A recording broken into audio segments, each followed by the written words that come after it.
उसे गुमा है कि मेरी उड़ान कुछ कम है। मुझे यकीन है कि ये आसमां कुछ कम है।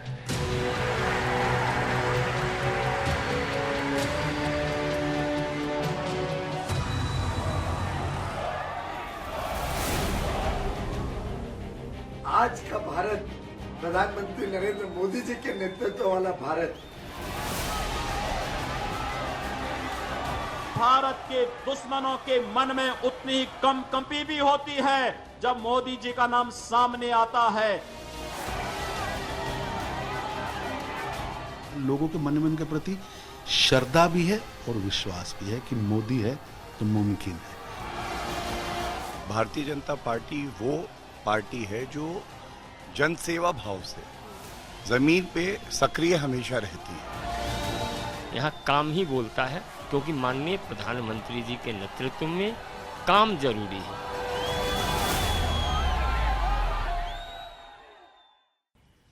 नमस्कार, मैं हूं श्वेता सिंह और आप देख रहे हैं आज तक। भारतीय जनता पार्टी को लोग इलेक्शन मशीन कहते हैं। एक चुनाव खत्म हुए नहीं, दूसरे की तैयारी शुरू। अब ये साल तो इतना अहम है क्योंकि अगले साल 2024 के आम चुनाव होने हैं और भारतीय जनता पार्टी ने एक साल रहते रहते ही पूरा प्लान, पूरा खाका, पूरा ब्लूप्रिंट तैयार कर लिया है। प्रधानमंत्री नरेंद्र मोदी कितनी रैलियां करेंगे, कहां कहां प्रचार करेंगे, किन राज्यों पर खास जोर दिया जाए, उनका सोशल मीडिया प्लान क्या है, ये सारी चीजें पूरी तरीके से तैयार कर ली गई। तो आज हम श्वेत पत्र पेश करेंगे इसी मुद्दे पर कि बीजेपी अपनी ये तैयारियां करती कैसे।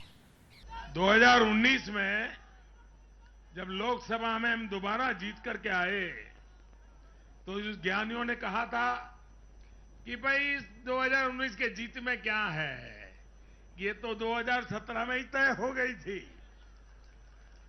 क्योंकि 2017 में यूपी का रिजल्ट आया था। मैं मानता हूं इस बार भी ये ज्ञानी जरूर कहने की हिम्मत करेंगे कि 2022 के नतीजों ने 2024 के नतीजे तय कर दिए। मैं मानता हूं कि 2024 में कहीं कोई स्पर्धा नहीं है। देश एक तरफा मोदी जी के साथ आगे बढ़ रहा है। आदरणीय मोदी जी के नेतृत्व में देश आगे बढ़ रहा है। मैं मोदी जी के बारे में कह सकता हूं,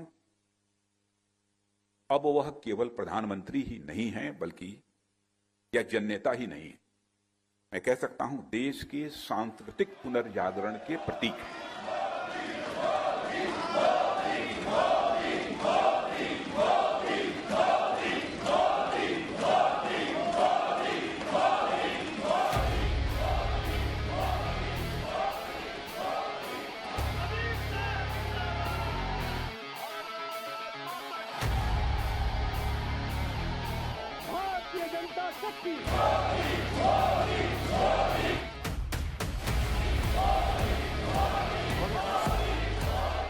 चुनाव जीतने का क्या कोई फॉर्मूला होता है?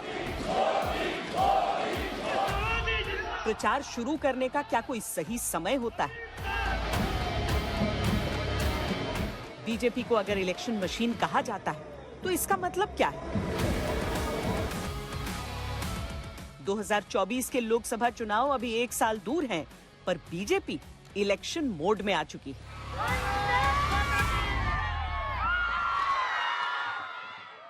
भारतीय जनता पार्टी को इलेक्शन मशीन कहा जाता है, ये एक कॉम्प्लीमेंट लेते हैं आप या फिर आलोचना? ऐसा कि भारतीय जनता पार्टी निरंतर काम करने वाला दल है। बहुत बड़े बड़े संगठन शास्त्री महर्षि जो थे, उन्होंने भारतीय जनता पार्टी के कार्य प्रणाली को गढ़ा है और उस कार्य प्रणाली को तराशने का काम आदरणीय प्रधानमंत्री श्री नरेंद्र मोदी जी ने, देश के गृह मंत्री अमित भाई ने, नड्डा जी ने उसको और तराशने का काम किया। पार्टी निरंतर काम करे, केवल चुनाव नहीं, सेवा के काम। पार्टी निरंतर संगठन को मजबूत करने के काम करती रही। चुनाव के समय में निरंतर काम करना, चुनाव के समय में लगे रहना और चुनाव के तुरंत बाद पार्टी के संगठन को मजबूत करने के लिए और अगले चुनाव की तैयारी के लिए ये काम करने की गुणती हमारे वरिष्ठ अधिकारियों ने हमें दी है। और हम एक राजनीतिक दल हैं, तो अगर कोई भी छात्र परीक्षा की तैयारी पहले से कर रहा है तो इसमें कौन सी समस्या है? भाई बड़े बड़े एग्जाम होते हैं, अब मान लीजिए सिविल सर्विसेज का एग्जाम होता है तो वो 2 महीने की तैयारी में नहीं होता है, 1 साल की तैयारी में नहीं होता है, उसकी बैकग्राउंड कई सालों से बनानी पड़ती है। तो उस प्रकार से तो अच्छी बात है, हम तो अन्य दलों से भी कहेंगे कि उन्हें भी इस बात पे तैयारी करके रखना चाहिए। हमारे लिए बड़ा सौभाग्य की बात है कि हमारे पास एक ऐसा नेतृत्व है जो हमसे ज़्यादा काम कर रहा है, तो हमको अपने आप से एक ऊर्जा मिलती है मोदी जी को देखकर, अमित शाह जी को देखकर, नड्डा जी को देखकर कि ये लोग हमसे ज़्यादा काम कर रहे हैं, तो हम लोग और प्रेरित होकर और तेज़ी के साथ पूरा समय लगाते हैं और देश को आगे ले जाने के लिए, पार्टी को और मजबूत करने के लिए हम लोग राउंड द क्लॉक काम करते हैं। वोटर का मिजाज बदला है, वोटिंग का पैटर्न बदला है। वोटिंग मशीन की बीप से लेकर सोशल मीडिया के लाइक्स और कमेंट्स तक चुनाव लड़ा जाता है। बीजेपी को पीएम मोदी से जुड़े मुद्दों और मादे पर भरोसा है, लेकिन जंग है हर मोर्चे पर, लिहाजा पार्टी का हर कार्यकर्ता तैयारी में जुटा है। 1 साल पहले तैयारी शुरू कर दी है बीजेपी ने, 2024 का ब्लूप्रिंट तैयार है। ऐसा है कि प्रधानमंत्री मोदी जी ने इस देश के अंदर एक जो सबसे बड़ा काम किया है, परफॉर्मेंस के नाम पर वोट मांगा है। उन्होंने जात के नाम पर वोट नहीं मांगा, किसी कास्ट के, किसी धर्म के नाम पर वोट नहीं मांगा। तो 2014-26 में की शपथ से लेकर 2019 तक पूरे 5 साल अपनी परफॉर्मेंस पे ध्यान दिया, और परफॉर्मेंस जिसके अंदर देश के हर कोने में परफॉर्मेंस, और उस परफॉर्मेंस के हिसाब से हम आगे गए। हमारी जो लीडरशिप है, श्री नरेंद्र मोदी जी का विजन है कि भारत को अग्रणी भूमिका विश्व पटल पर निभानी है। मैं समझता हूं ये तभी संभव है जब सारे राज्य भी देश के अपनी अपनी भूमिका निभाएं।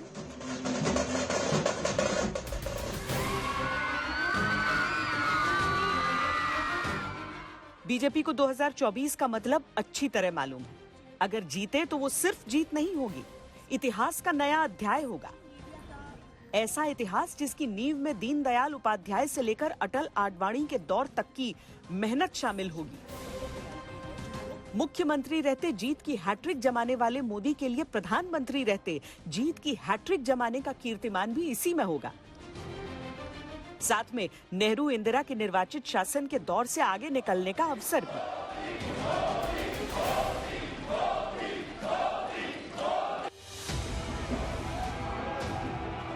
विपक्ष पर मानसिक बढ़त लेने की कवायद कहिए, 2 कार्यकाल के दौरान ब्रांड मोदी से हासिल किया गया जन विश्वास कहिए, या कहिए संगठन की तैयारियों पर अटूट भरोसा, बीजेपी ऐलान की मुद्रा में है।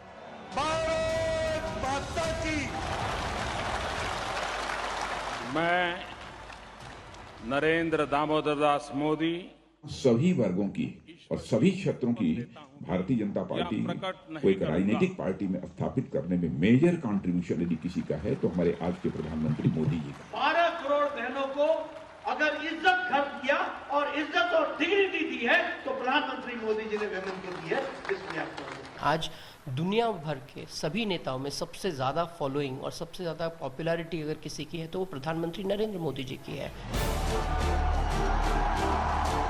और इसीलिए 1 साल पहले ही बीजेपी ने चुनावी ब्लूप्रिंट तैयार कर लिया है।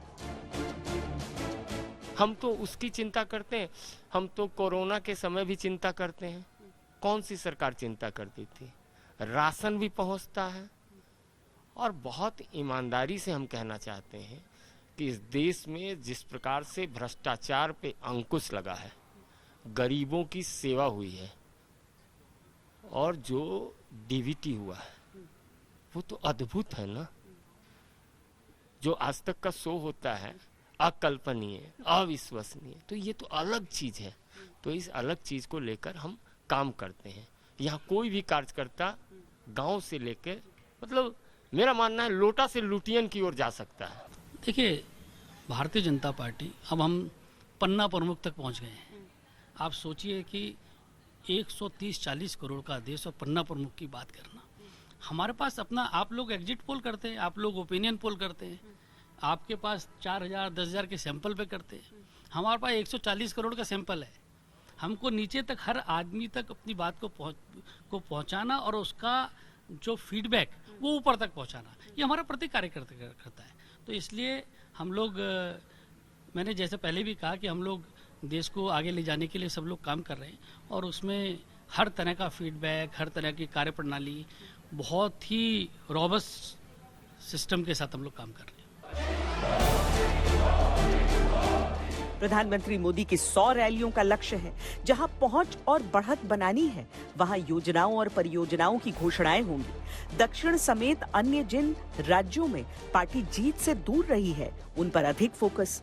जो वर्ग बीजेपी से दूर रहे हैं या कम जुड़े हैं, उन्हें योजनाओं के जरिए पार्टी से जोड़ना, जिनमें महिलाओं, अल्पसंख्यकों और दलितों समेत ओबीसी वर्ग पर अधिक ध्यान।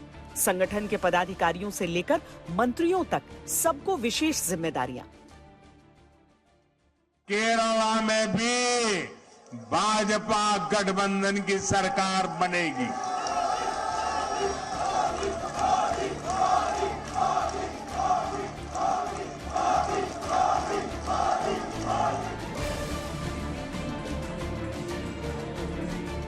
दक्षिण की गैर हिंदी आबो हवा में कमल कम खिलता है, लेकिन बीजेपी का आत्मविश्वास अगर दिख रहा है तो इसके पीछे तैयारियां हैं।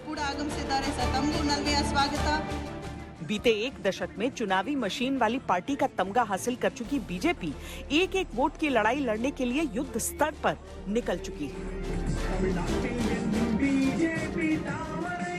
जो काम यहाँ हम कार्यालय से करते हैं, वो प्रवास बनाने का काम, पार्टी के वरिष्ठ अधिकारियों का कैंपेन के अंदर जाना, कैसे जाना, उसकी प्लानिंग, नीचे से जो प्रपोजल आनी है उस प्रपोजल को नीचे उसकी पूर्ति करना, शीर्ष नेतृत्व वहां पहुंचे और शीर्ष नेतृत्व को सुनकर लोग, जो वोट हमारा है वो और ज्यादा बढ़े, इसका प्रयास हम लोग मैनेजमेंट के माध्यम से करते हैं। देखिए, हम लोग एक अलग मिशन के लिए काम कर रहे हैं। हमें ये मालूम है कि हमारे पास समय कम है और काम ज़्यादा है। जो हम लोग सारे लोग जो मोदी जी के नेतृत्व में उनकी एक सोच के हिसाब से काम कर रहे हैं, हमें ये पता है कि हम लोगों का समय कम है और कम समय में हमें देश को और तेज़ी के साथ बढ़ाना है और तेज़ी के साथ विश्व को में आगे जाना है। लोकतंत्र के लिटमस टेस्ट का पहला राउंड बीजेपी ने त्रिपुरा, मेघालय, नागालैंड में सरकारों के तौर पर जीत लिया है। पार्टी के मनोबल का टेम्पो हाई है। आगे के विधानसभा चुनावों से लेकर 2024 के चुनावों तक की प्लानिंग पर बीजेपी की चुनावी मशीन की त्रिमूर्ति का मंथन भी हो चुका है।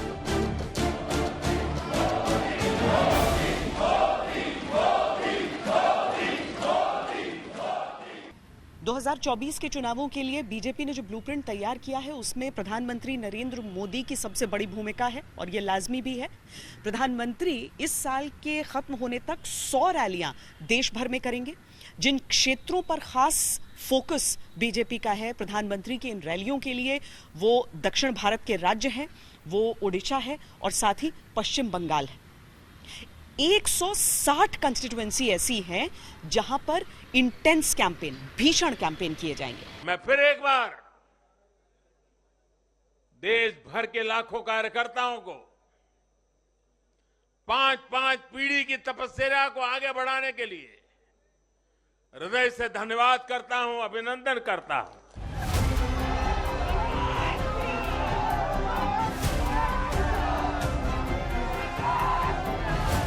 प्रधानमंत्री मोदी ने साल की शुरुआत में ही चुनावी रण का उद्घोष कर दिया। कार्यकर्ता से लेकर पदाधिकारी तक पार्टी की हर इकाई को जागृत करने का आह्वान किया और खींच दी वो लकीरें जो पार्टी के चुनावी ब्लूप्रिंट से जुड़ गई। साथियों, भाजपा के विजय अभियान में जो हमारी त्रिवेणी की तीसरी शक्ति है, शिव जी के भी कहते हैं ना, तीसरा नेत्र सबसे सामर्थ्यवान माना जाता है। ये हमारी जो तीसरी शक्ति है, वो तीसरी शक्ति हमारे भाजपा के कार्यकर्ता है और मैं उनको बार बार नमन करता हूं। तय ये हुआ है कि जब अब तक के कई चुनावों से ये साबित हो चुका कि मोदी हैं तो सब मुमकिन है, तो 2024 के महारण की विधिवत घोषणा तक प्रधानमंत्री मोदी की कम से कम 100 रैलियां देश भर में आयोजित की जाएंगी। बीजेपी ने लगभग 160 ऐसी लोकसभा सीटें चिन्हित की हैं जहां बीजेपी का प्रदर्शन जीत नहीं दिला सका। उन सीटों को 4-4 लोकसभा सीटों वाले क्लस्टर में बांटा गया है। प्रधानमंत्री की अधिकतर रैलियां इन्हीं क्लस्टर्स में व्यवस्थित रूप से आयोजित की जाएंगी। मोदी मैजिक के सहारे करीब 45 से 55 रैलियों के जरिए इन क्षेत्रों में बीजेपी अपनी पकड़ मजबूत करने के लिए ताकत झोंकेगी। नरेंद्र मोदी जी सरकार 2024 में बनाएंगे, तो ये बनाएंगे, ये जनता बोल रही है। तो किस आधार पे बोल रही है कि जो 9.5 साल में 9 साल में मोदी जी ने किया है, जनता को दिख रहा है कि एक प्रधानमंत्री 1 घंटे की छुट्टी नहीं लेता, जो अपनी माता जी के देहांत पर भी घर पे नहीं बैठते, ऐसा प्रधानमंत्री जो तपस्वी के रूप में काम कर रहा है, दिन रात काम कर रहा है, तो उससे सारी पार्टी प्रेरणा लेती है और उस प्रेरणा से काम करती है। जिन 160 सीटों पर बीजेपी मेगा प्लानिंग कर रही है प्रधानमंत्री मोदी को लेकर, वहां पहले 80 सीटों पर खुद अमित शाह और बाकी 80 पर जेपी नड्डा जनसभाएं करके माहौल बनाएंगे। चाहे युवा हो, चाहे महिला हो, चाहे किसान हो, चाहे दलित हो, चाहे आदिवासी हो, हर क्षेत्र के अंदर हमने प्रयास किया। प्रधानमंत्री मोदी उसके बाद वहां जाकर पार्टी की जीत सुनिश्चित करने के लिए रैलियां और जनसभाएं करेंगे। 365 दिन आपका ये काम चलता रहता है? हाँ, पार्टी 365 दिन काम करती है और 365 दिन नहीं, 365 दिन व रात काम करती है। दिन और रात काम करती है। पार्टी का नेतृत्व इतना मेहनती है कि मेरे जैसे कार्यकर्ता, छोटे कार्यकर्ता के लिए मार्गदर्शन के रूप में कि रात को 2 बजे भी प्रधानमंत्री जी काम कर रहे हैं, गृह मंत्री जी रात को 1:30 बजे 2 बजे फोन करते हैं, नड्डा जी का 1:30-2 बजे फोन आता है, राष्ट्रीय संगठन मंत्री काम कर रहे हैं। एक ऐसा माहौल है कि समझ लिए काम ही हमारा सबसे बड़ा आधार है।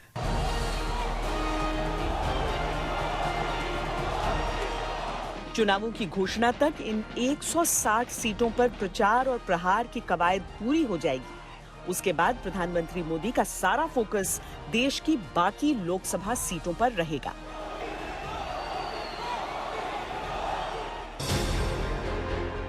बीजेपी चुनावी अभियान में प्रथम चरण से आगे की ओर बढ़ चली है। दूसरी तरफ अप्रत्याशित चुनौतियों ने विपक्ष की सूरत बदल दी। भ्रष्टाचार के आरोपों और जांच एजेंसियों की कार्रवाई को लेकर पूरे भारत में विपक्ष का सुर फिलहाल एक सुनाई दे रहा है।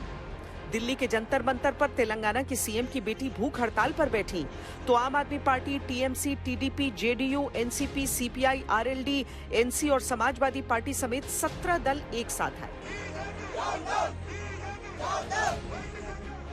विपक्ष की तैयारियों में बयानबाजियां हैं और उन बयानबाजियों में भी एक दूसरे के साथ हितों के टकराने का विरोध भी। कांग्रेस चुनाव बाद पीएम पर मंथन के लिए आह्वान करती है, तो आम आदमी पार्टी केजरीवाल की पीएम पद की उम्मीदवारी सामने रखकर ही गठबंधन की डील करना चाहती है। टीएमसी कभी विपक्ष का नेतृत्व लेकर निकली थी, अब उसे कांग्रेस नहीं कबूल। ऐसी स्थिति में दावे ही दावे हैं। They will not get majority. All other parties together, of course, Congress will lead. We will get the majority. We will follow the constitution.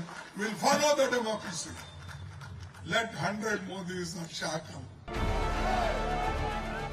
BJP के लिए आदर्श स्थिति है विपक्ष का बिखराव और टकराव, लेकिन विपक्ष की परिस्थितियों से परे उसे अपनी रणनीतियों में जनता से संवाद करना है और अपने प्रति विश्वास जगाना है। प्रधानमंत्री नरेंद्र मोदी ने जब से पदभार संभाला, उन्होंने एक निर्णय लिया कि कूटनीति को वो दिल्ली के बाहर लेकर जाएंगे। देश के कई अलग अलग राज्यों ने विदेशी मेहमानों को आते देखा है और ये तो G20 का साल है। G20 का आयोजन एक ऐसे साल में हो रहा है जब देश आम चुनावों की तैयारियां भी कर रहा होगा। ऐसे में जब किसी विदेशी नेता के साथ और उसके सामने वो हिंदुस्तान का प्यार और हिंदुस्तान की ताकत दिखाते हैं, तो संकेत और संदेश पूरे मतदाताओं के सामने बहुत मजबूती से जाते हैं।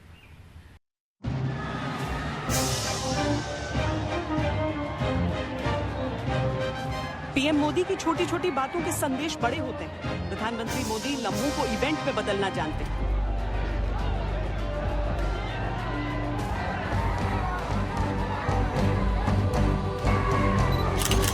ऑस्ट्रेलिया के प्रधानमंत्री आए, पीएम मोदी ने क्रिकेट कूटनीति से कई निशाने साध लिए।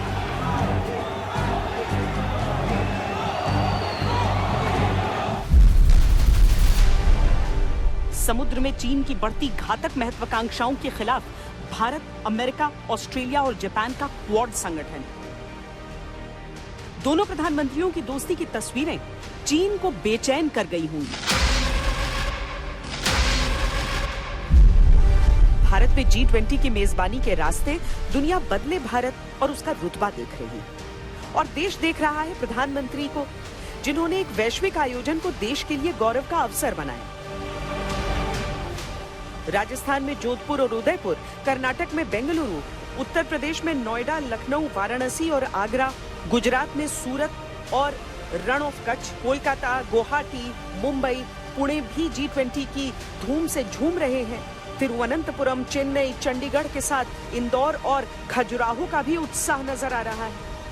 पीएम मोदी की वैश्विक छवि, विदेश में रुतबा, विदेश नीति की बातें देश के लोगों ने बार बार सुनी, लेकिन जब उनके शहर का नाम दुनिया भर की महाशक्तियों समेत अंतर्राष्ट्रीय संगठनों के प्रतिनिधियों की मेजबानी करता दिखेगा, तो राजधानी दिल्ली जैसा रुतबा भी महसूस होगा और प्रधानमंत्री मोदी की जिस इमेज के बारे में देश ने सुना है, वो देखने का मौका छोटे छोटे शहरों को मिलेगा।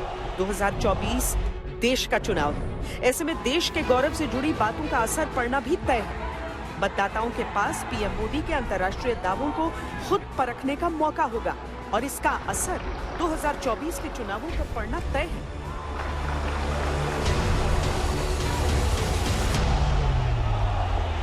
जीत के लिए दो चीजें बड़ी जरूरी होती हैं, जमीन से जुड़ना यानी नब्ज को पहचानना और दूसरा समय के साथ चलना। अब समय के साथ चलने का तकाजा यह है कि आपको न केवल जमीन पर अपने मतदाताओं से, अपने कार्यकर्ताओं से जुड़ना है, बल्कि सोशल मीडिया की भी समझ रखनी है।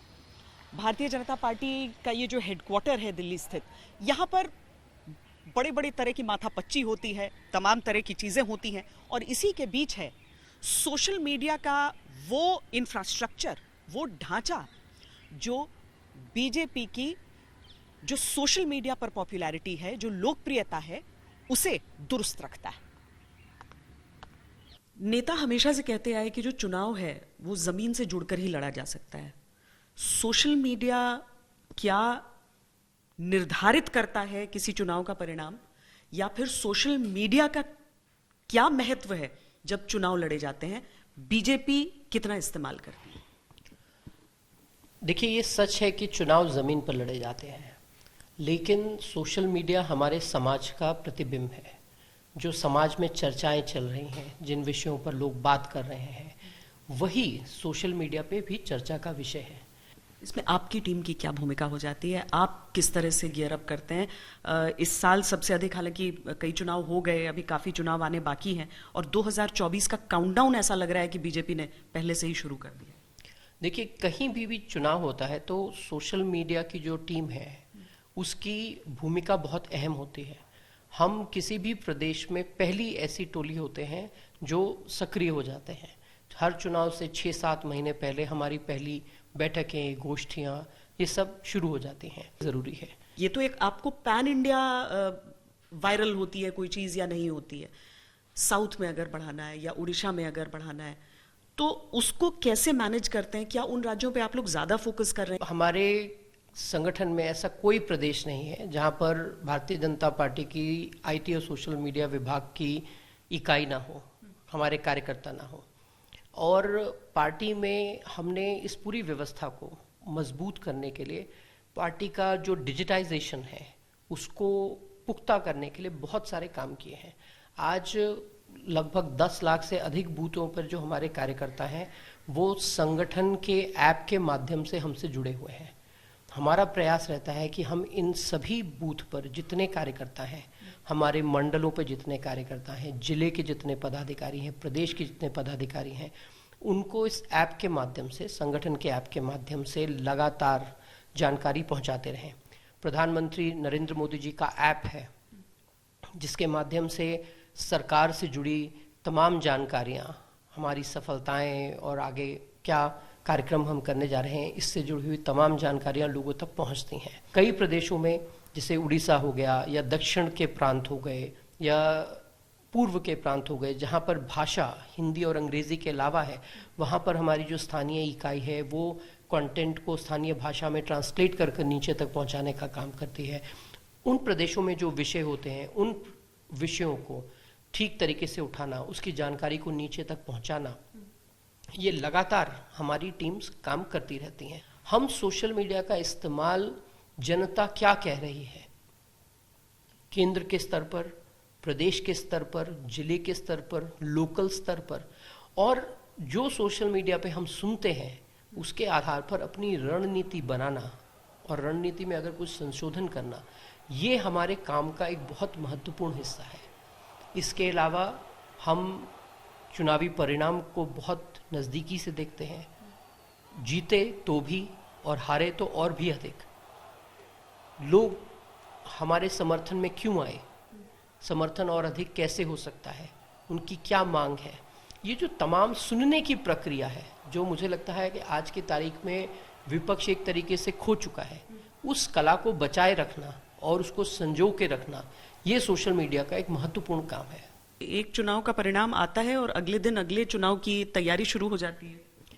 ये बात सच है कि पार्टी में चुनाव को लेकर संजीदगी रहती है।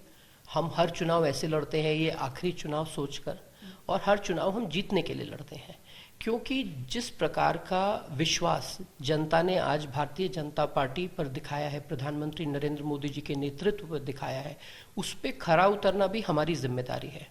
और पीएम के लिए जैसे कहा जाता है कि वो नॉन स्टॉप काम करते हैं, तो क्या वो हर एक व्यक्ति पर अप्लाई करता है? बिल्कुल।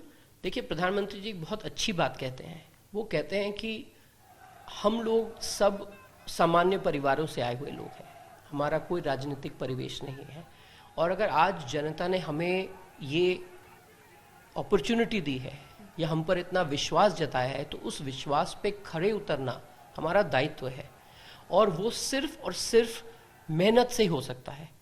मैं अगर किसी जगह पहुंच जाऊं और मुझसे जो अपेक्षा हो, जिसके आधार पर हमें लोगों ने चुनकर भेजा, हम उसके लिए काम न करें, तो स्वाभाविक रूप से अगली बार लोग हम पर वो विश्वास नहीं जताएंगे और हम वापस सत्ता में नहीं आएंगे।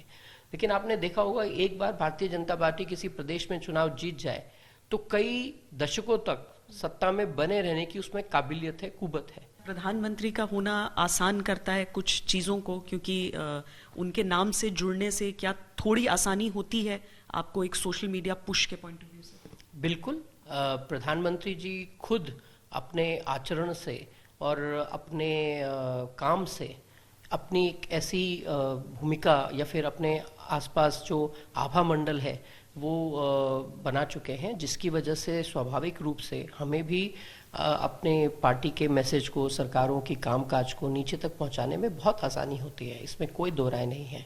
और किसी भी पार्टी का नेतृत्व और उसकी विचारधारा, ये दो ही चीज़ होती हैं जिसके आधार पर लोग पार्टी का समर्थन करते हैं, उसको वोट करते हैं। और आज प्रधानमंत्री नरेंद्र मोदी जी निश्चित रूप से बहुत लोकप्रिय प्रधानमंत्री हैं, विश्व के लोकप्रिय नेता हैं, और उसकी वजह से हमें निसंदेह बहुत लाभ मिलता है। जीत हासिल करना, जश्न मनाना, लेकिन जश्न मनाने के लिए थमना नहीं, ये एक फलसफा सा है, एक नीति सी है जो नजर आती। पूर्वोत्तर के राज्यों में भारतीय जनता पार्टी की जीत हुई, लेकिन उसके फौरन बाद चुनावी प्रचार का शोर सुनाई देने लगा।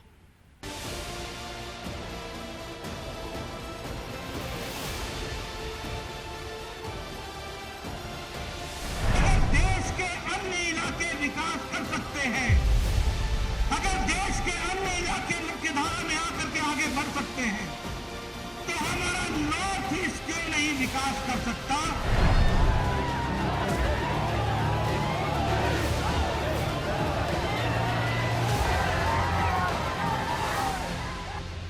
आज नॉर्थ ईस्ट के नतीजों ने बीजेपी के खिलाफ वर्षों से चलाए जा रहे एक और प्रोपेगेंडा को भी ध्वस्त कर दिया। विरोधी दल ये कहने लगे कि आदिवासी क्षेत्रों में बीजेपी को उतना समर्थन नहीं है। पिछले 10 सालों में हमने इस भ्रम को भी तोड़ दिया है आज देश का आदिवासी समाज ही नहीं, दलित और पिछड़े भी भाजपा के साथ है। एक दौर था जब चुनावी लोकतंत्र के पन्नों पर पूर्वोत्तर राज्यों की तकदीर 0 रहती थी। हार जीत का सिलसिला पहाड़ों तक ही सीमित रह जाता था। पीएम मोदी की योजनाओं में पूर्वोत्तर को महत्व मिला तो पूर्वोत्तर ने जमकर प्यार भी लुटाया।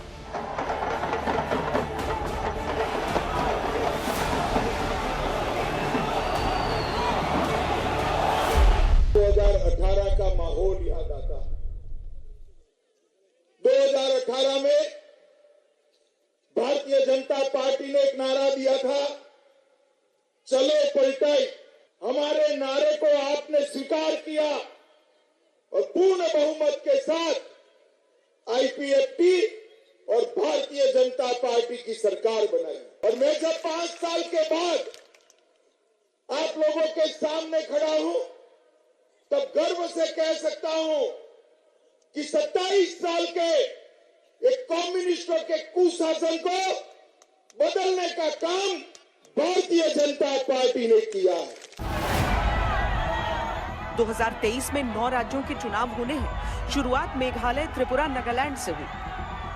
बीजेपी की सरकार के तौर पर इन राज्यों में वापसी हुई और भारतीय राजनीति का वो भ्रम भी टूटा कि बीजेपी हिंदी राज्यों की पार्टी है। इन राज्यों की जीत को बीजेपी ने जनाशीर्वाद के तौर पर लिया। शपथ ग्रहण समारोह में अमित शाह, जेपी नड्डा के साथ स्वयं प्रधानमंत्री मौजूद रहे। तस्वीरें दर्शाती हैं कि कितनी बदली है देश की राजनीति।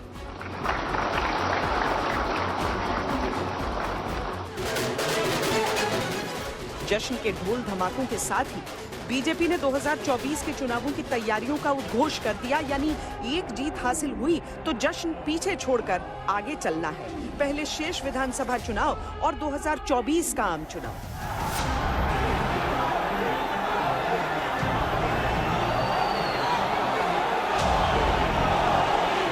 देखिए, 2024 की अलग से तैयारी हो रही है और इन चुनावों की अलग से तैयारी हो रही है। हम बहुत स्पष्ट हैं। लोकसभा की रिक्वायरमेंट्स अलग हैं, स्टेट के इलेक्शंस की रिक्वायरमेंट्स अलग होती हैं। हम हर चुनाव को सीरियसली लेते हैं, इन चुनाव को भी मैं सीरियसली ले रहा हूं। पार्टी में चुनाव को लेकर संजीदगी रहती है। हम हर चुनाव ऐसे लड़ते हैं, ये आखिरी चुनाव सोचकर, और हर चुनाव हम जीतने के लिए लड़ते हैं, क्योंकि जिस प्रकार का विश्वास जनता ने आज भारतीय जनता पार्टी पर दिखाया है, प्रधानमंत्री नरेंद्र मोदी जी के नेतृत्व पर दिखाया है, उस पे खरा उतरना भी हमारी जिम्मेदारी है।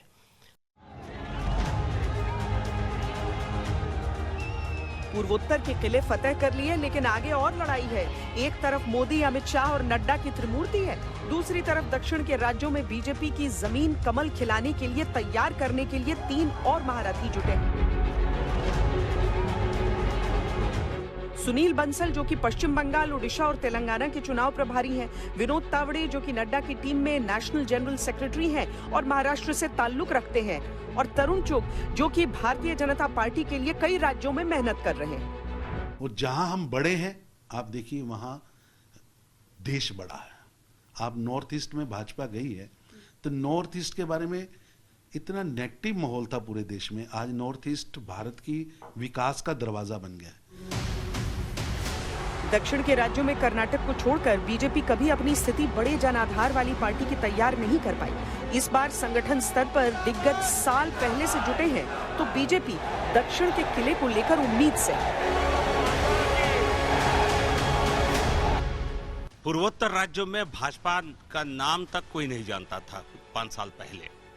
त्रिपुरा में बीजेपी कहीं नामो निशान नहीं था। ऐसे राज्य में हम केवल एक बार नहीं, दूसरी बार अपने बलबूते पर जीते हैं। 3 पूर्वोत्तर राज्यों में अभी अभी हमने सरकार बनाया है। तो इसलिए भाजपा का विस्तार जो हो रहा है, अगला पड़ाव पूरा दक्षिण पर होगा। सभी दक्षिण के प्रांत के राज्यों में आने वाले दिनों में भाजपा की ही सरकार बनेंगे, यही देखते रहिए। भारतीय जनता पार्टी की छवि एक हिंदूवादी पार्टी की है, लेकिन बीजेपी ने उन सीटों के लिए एक खास योजना बनाई है जहां पर जो अल्पसंख्यक समुदाय है वो 30% या उससे अधिक है।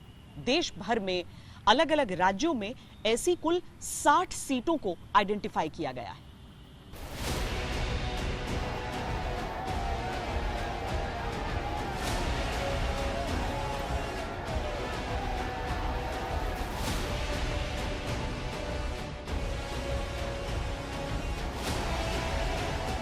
जनवरी में राष्ट्रीय कार्यकारिणी की बैठक में प्रधानमंत्री मोदी ने कार्यकर्ताओं और पार्टी पदाधिकारियों को एक स्पष्ट संदेश दिया। अगर 2024 की जीत ऐतिहासिक बनानी है तो समाज के हर वर्ग से जुड़ना होगा। प्रधानमंत्री मोदी के संदेश और सुझाव को वोटों और सीटों में बदलने के लिहाज से बीजेपी ने बड़े स्तर पर रणनीति तैयार की। 10 राज्यों और एक केंद्र शासित प्रदेश में से 60 ऐसी लोकसभा सीटों की पहचान की गई जहां अल्पसंख्यक आबादी 30% से अधिक है। बीजेपी इन सीटों पर पहुंच बनाने के लिए 4 महीने का एक कार्यक्रम तैयार कर चुकी है। इनमें राहुल गांधी की सीट वायनाड भी शामिल है। बीजेपी के कार्यकर्ता हर लोकसभा क्षेत्र से 5000 लोगों को प्रधानमंत्री मोदी की योजनाओं के लाभार्थी या समर्थक एम्बेसडर के तौर पर चुनेंगे। इन एम्बेसडर्स का काम समुदाय और समाज को बीजेपी से जोड़ने का होगा। इसके अलावा एक स्कूटर यात्रा और एक स्नेह यात्रा होगी जिसका भव्य समापन दिल्ली में होगा। बीजेपी की नजर 80 लोकसभा सीटों वाले उत्तर प्रदेश पर। बीजेपी का यूपी में टारगेट 80 में से सभी 80 सीटें जीतने का है।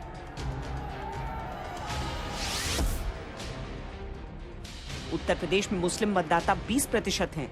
करीब 29 लोकसभा सीटें ऐसी हैं जहां मुस्लिम आबादी 20 से 65% तक है। अगर 80 में से 80 सीटें जीतनी है तो मुस्लिम मत भी चाहिए होंगे। इसके लिए 5 सूत्रीय कार्यक्रम अकेले यूपी में तैयार है, जिसकी थीम है एक देश एक डीएनए। उन्होंने स्पेसिफिक ये समाज या वो समाज ऐसा न कहते हुए सारे समाज, जितने मार्जिनलाइज समाज है, सबका उल्लेख। सबसे बड़ी बात स्वागत करता हूं प्रधानमंत्री जी का कि 78 साल बाद इस समाज का ख्याल आया, जिसकी नींव आदरणीय प्रधानमंत्री जी ने भारत की राजनीति में रखा है, और वह है विकासवाद, विकास की कहानी। सबका साथ, सबका विकास, सबका विश्वास और सबका प्रयास। बात बनी तो नतीजों पर बड़ा असर पड़ सकता है। बीजेपी ने तैयारियों के ब्लूप्रिंट पर चलना शुरू भी कर दिया है। श्वेत पत्र में आज के लिए इतना ही। देश और दुनिया की बाकी खबरों के लिए आप देखते रहिए आज तक।